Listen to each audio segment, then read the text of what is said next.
Oh, I just needed to make an addendum to the last upload where I was to specifically mention as to the very date,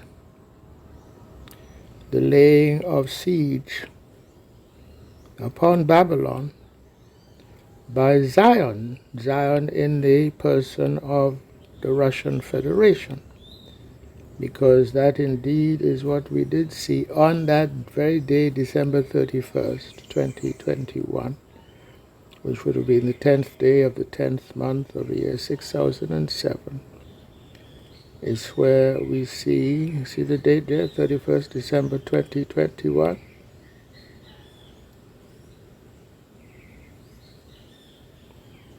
Interesting numerology there, but I won't go into that. And this is Sergei Lavrov. If you recall, Russia had suggested a treaty on December 21st, 2021,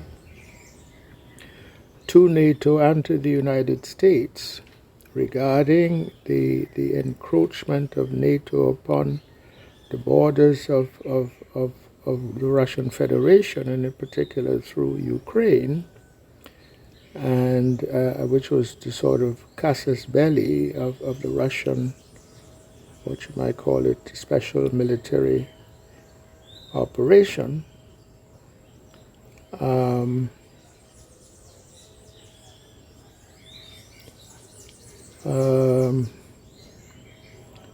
And that letter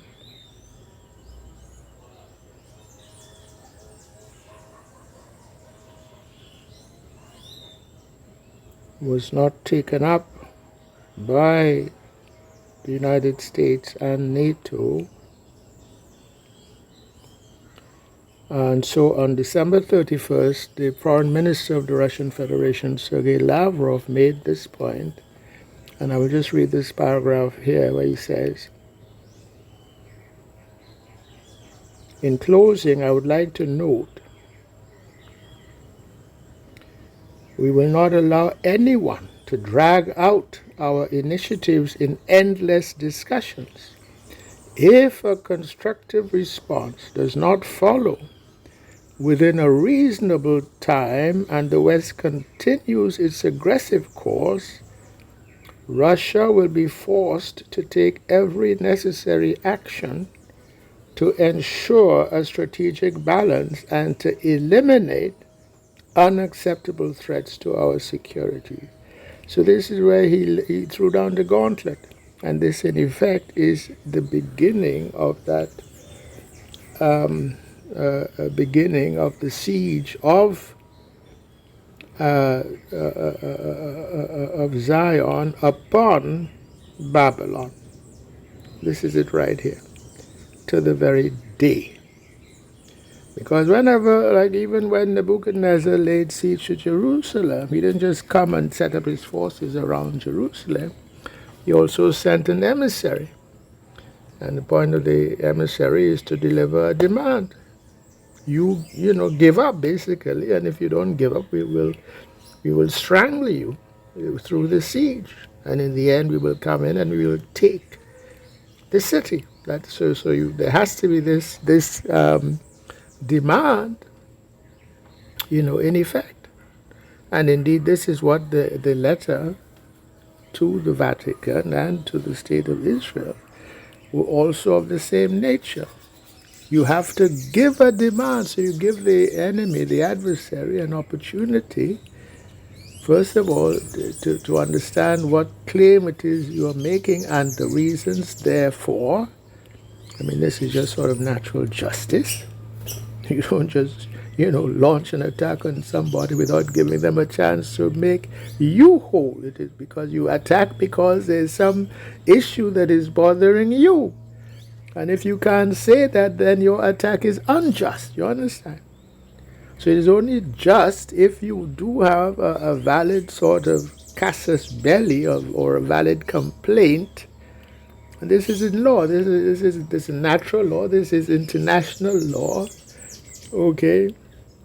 So when you come with a demand, this is now laying siege, and you give the enemy a chance now to kind of meet your just demands. And if they don't, well, all right, now he will use force. So this is it right here, December 31st, 2021, and that had already taken place when in March of 2022 the Most High had given me to put out those audio letter demands. So the siege had already begun when I put out those demands. But the demands were being made by the house of Joseph.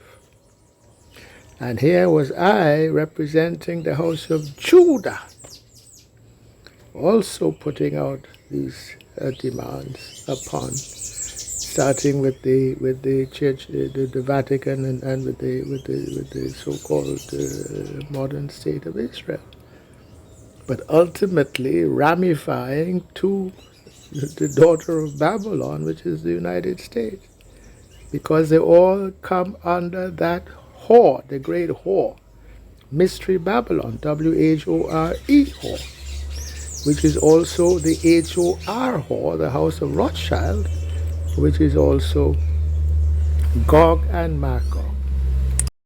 And so what that also means is that the so-called war of Armageddon that is there in Scripture, when you understand that Armageddon means literally Har Amagededi, which is the horn or the power or the rise of the Amagededi, the people who are the Gededi people, the Gededi people being the people of the watched over David. That's what it means in the Paleo-Hebrew.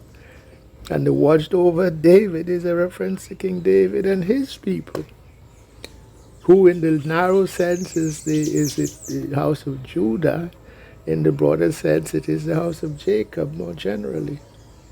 But in any case, in origin, we are a Negro people by definition, as what the word Negro means, or Nagar, or Negara, or Negara, or whatever different variation you want to use.